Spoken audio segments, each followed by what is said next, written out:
Desk report, channel 24। সেনাপতি, ওই বাচ্চাকে ওর আসল মার কাছে ফিরিয়ে দিন আর বন্দি করুন ওই মিথ্যেবাদিনীকে। বিশ্বাস ও ভালোবাসা কখনো হারে না, আপনিও হারবেন না। আপনার স্থাপনা ও ফার্নিচারে ব্যবহার করুন নাহি এসএস পাইপ। নাহি এসএস পাইপ, টাইমলেস বিউটি। আরো একটা বিরতি, এবার ফিরে আসার পর দেখবেন কক্সবাজারের রোহিঙ্গা শরণার্থী শিবিরে ইন্দোনেশিয়া ও বাংলাদেশের পররাষ্ট্রমন্ত্রী শুনলেন নির্মম নির্যাতনের কথা।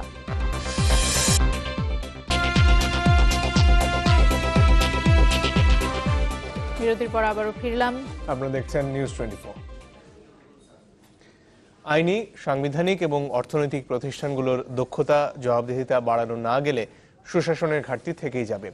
বাংলাদেশে শাসন পরিস্থিতি নিয়ে ব্র্যাক বিশ্ববিদ্যালয়ের বার্ষিক গবেষণা প্রতিবেদনে উঠে এসেছে এ তথ্য। সকালে রাজধানীর ব্র্যাক ইন সেন্টারে এটি প্রকাশ করা হয়।